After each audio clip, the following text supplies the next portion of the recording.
आज की क्लास में हम क्षेत्रवृत्ति यानी कि मेंसुरेशन के बारे में पढ़ेंगे। इसके फार्मूले क्या क्या बनते हैं वो सारी चीज़ें हम पढ़ेंगे। मेंसुरेशन के जो फार्मूले होते हैं इनमें बड़ा कन्फ्यूजन रहता है याद करने में, तो अगर आप लोग इस क्लास को पूरा देखेंगे तो आप लोगों की सारी कन्फ्यूजन दूर हो जाएगी और आपको एकदम आसानी से याद हो जाएगा। अगर आपने इस क्लास को पूरी अच्छे से और ध्यान लगाकर देख लिया तो आपको यही क्लास में ये फार्मूले याद हो जाएंगे। सबसे पहले हम क्या करेंगे, वर्ग यानी कि स्क्वायर के फार्मूले के बारे में देख लेते हैं। तो सबसे पहले आपके स्क्वायर की प्रॉपर्टी पता होनी चाहिए। देखिए स्क्वायर की प्रॉपर्टी क्या होती है, इसकी चारों भुजाएं क्या होती हैं, आपस में बराबर होती हैं। यानी कि अगर एक भुजा ए है तो चारों भुजाएं क्या होंगी, ए होंगी। अब देखिए ये इसके फार्मूले बनते हैं और यहाँ पर क्या होता है, ए इसका विकर्ण होता है यानी कि इसका डायगोनल होता है। फार्मूले बनते कैसे हैं, सबसे पहले वर्ग से फार्मूला बनता है इसका परिमाप का। तो सबसे पहले आपसे पूछ लेगा कि वर्ग का परिमाप क्या होगा। तो वर्ग का परिमाप होता है चारों भुजाओं का योग, यानी कि परिमाप का मतलब ही क्या होता है, भुजाओं का योग। जब भी आपको परिमाप लिखा हुआ दिखाई दे क्या करेंगे, आप भुजाओं को जोड़ लेंगे। देखिए यहाँ पर 1 2 3 4 चार भुजाएं हैं तो क्या हो जाएगा, 4 ए हो जाएगा, क्योंकि भुजाएं सेम है तो क्या हो जाएगा, 4 ए हो जाएगा। अब देखिए यहीं से आपसे पूछेगा कि इसका क्षेत्रफल क्या होगा। अब देखिए क्षेत्रफल का फार्मूला क्या होता है, 1/2 बेस इंटू में हाइट। देखिए यहाँ पर बेस और हाइट दोनों क्या है, ए है, यहाँ भी ए है और यहाँ भी क्या है, ए है। पर देखिए यहाँ पर इसको हमने जब दो भागों में डिवाइड कर दिया तो ये 2 पार्ट में डिवाइड हो गया। तो क्या करेंगे, हम यहाँ से 2 से गुणा कर देंगे तो हमारा इन दोनों का क्षेत्रफल निकल आ जाएगा। अब देखिए 2 से 2 कैंसिल हो जाएगा तो यहाँ इसका जो क्षेत्रफल आ जाएगा वो कितना आ जाएगा, ए स्क्वायर यानी कि भुजा का वर्ग। अब देखिए एक फार्मूला और बनता है, इसका जो है विकर्ण क्या होगा। अब आपसे पूछेगा कि वर्ग का विकर्ण क्या होगा, यानी कि ये डी की वैल्यू आपसे पूछ लेगी। अगर आप लोग इस पूरे को ध्यान से देखिए तो क्या ये जो है पाइथागोरस नहीं बन रहा है, ये पाइथागोरस बन रहा है। देखिए कैसे, अगर इसको हम अलग कर लें तो देखिए कुछ इस तरह से ये बन रहा है, यानी कि ये वाली भुजा ए और ये है और यहाँ पर डी है। अब देखिए पाइथागोरस होने के लिए क्या होता है, ये कोण 90 डिग्री का होता है। अगर 90 डिग्री का एक एंगल है तो क्या होता है, वो पाइथागोरस होता है। और पाइथागोरस का परिमेय क्या फार्मूला क्या होता है, कर्ण का स्क्वायर, यानी कि यहाँ पर कर्ण कितना है, डी है, तो क्या हो जाएगा, डी का स्क्वायर बराबर आधार का स्क्वायर यानी ए का स्क्वायर प्लस लंब का स्क्वायर, लंब भी हमारा ए है तो क्या हो जाएगा, ए स्क्वायर हो जाएगा। तो देखिए यहाँ पर हमारा स्क्वायर बराबर ए स्क्वायर प्लस ए स्क्वायर 2a स्क्वायर। अब स्क्वायर इधर जाएगा तो स्क्वायर रूट हो जाएगा, यानी कि डी की वैल्यू हो जाएगी √2a स्क्वायर। यहाँ से ए का स्क्वायर रूट निकालेंगे तो कितना आ जाएगा, 1, और यहाँ बच जाएगा रूट में 2, तो ये इसका क्या हो जाएगा, विकर्ण हो जाएगा। अब देखिए हम इसी वर्ग से रिलेटेड आपको मेंसुरेशन का एक फार्मूला और बताएंगे। इसी से रिलेटेड को ये फार्मूला याद है तो उसका भी फार्मूला याद हो जाएगा। तो देखिए वो कौन सा है, वो हमारा 2D फिगर का ही है। तो हमारा कौन सा है, तो देखिए हमारा दूसरा फार्मूला क्या होता है, दूसरा हमारा हो जाता है समचतुर्भुज। देखिए ये क्या है, ये वर्ग से ही मिलकर बना है तो इसके फार्मूले भी वर्ग से रिलेटेड होंगे। अब देखिए ये कुछ इस तरह से बना है, ये एक तरह का वर्ग ही है लेकिन इसके जो रूल हैं कुछ अलग है, इसलिए इसको इस तरह से बनाया गया है। यानी कि इसकी भी भुजाएं क्या होंगी, आपस में बराबर होंगी। सारी भुजाएं क्या होंगी, आपस में बराबर होंगी। अगर एक ए है तो क्या हो जाएगी, चारों ए हो जाएगी। अब देखिए यहाँ से फार्मूला पूछ लेगा कि इसका परिमाप क्या होगा।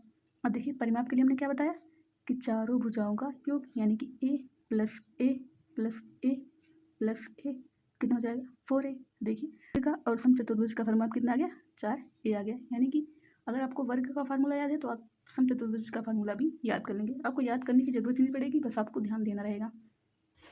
अब देखिए इसका क्या पूछ लेगा, क्षेत्रफल पूछ लेगा। देखिए इसके क्षेत्रफल का फार्मूला क्या होता है।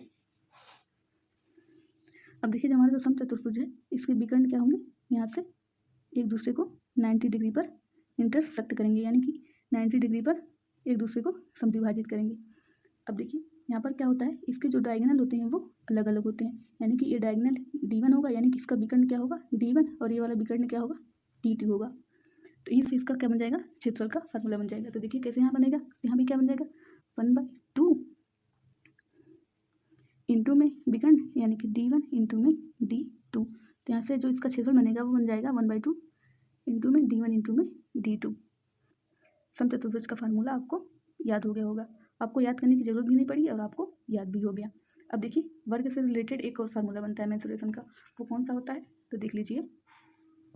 तो देखिए वर्ग से जो मिलकर बना है वो हमारा तीसरा क्या है, घन है। और घन हमारा क्या होता है, ये हमारा 3D फार्मूला होता है। यानी कि हमारा जो वर्ग और समचतुर्भुज था वो 2D फिगर का था, घन हमारा 3D फिगर का है। जब 3D फिगर का होता है तो उसमें क्या होता है, परिमाप नहीं होता है, उसमें क्या होता है, आयतन होता है। अब सबसे पहले आप समझ लीजिए कि ये वर्ग से बना कैसा है। तो देखिए यहाँ पर ए जो है ये क्या है, एक वर्ग है। अगर आप ध्यान से देखेंगे तो क्या है, ये एक वर्ग है।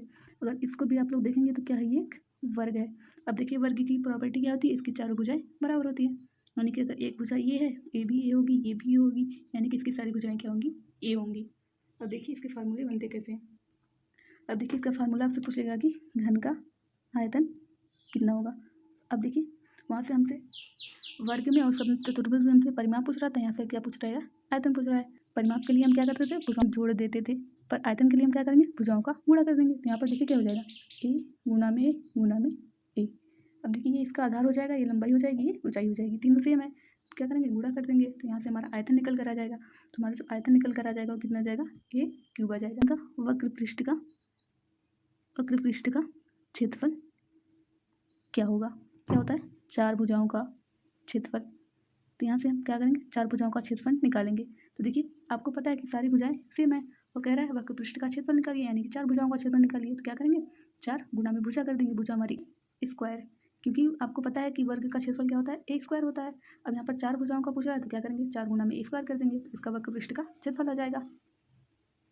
तो देखिए वर्ग से ही ये रिलेटेड है। अब तो पूछ लेगा कि संपूर्ण पृष्ठ का क्षेत्रफल क्या होगा, संपूर्ण पृष्ठ का यानी कि छह भुजाओं का क्षेत्रफल कितना होगा। अब देखिए यहाँ से आपको पता है कि वर्ग का क्षेत्रफल कितना होता है, ए स्क्वायर होता है। संपूर्ण पृष्ठ यानी छह भुजाओं का योग, छह भुजाओं का क्षेत्रफल क्या करेंगे, 6 से गुणा कर देंगे, इसका संपूर्ण पृष्ठ का क्षेत्रफल निकल कर आ जाएगा 6a स्क्वायर। तो देखिए यहाँ पर किस तरह से हमने इसको आसानी से समझ लिया और हमको याद करने की जरूरत भी नहीं पड़ी और हमको याद हो गया। बस आप लोग इसको एक बार रिवीजन कर लीजिए। परिमाप क्या होता है, भुजाओं का योग, तो क्या होगा, 4a हो गया। अब क्षेत्रफल निकाला तो हमने क्या निकल कर आया, ए स्क्वायर। अब विकर्ण भी हमने निकाला तो कितना आया, d/√2। इस तरह से देखिए समचतुर्भुज का परिमाप तो सेम ही आया, लेकिन क्षेत्रफल में क्या हो गया, इसके जब डायगोनल अलग थे तो क्या हो जाएंगे, d1 में d2 हो जाएगा। अब देखिए घन भी आयत से मिलकर बना है तो इसकी भुजाएं क्या होंगी, आपस में बराबर होंगी। अब यहाँ पर परिमाप ना पूछकर आयतन पूछता है, आयतन के लिए क्या करते हैं, भुजाओं का गुणा कर देते हैं। तो यहाँ पर क्या निकल कर आ गया, a क्यूब।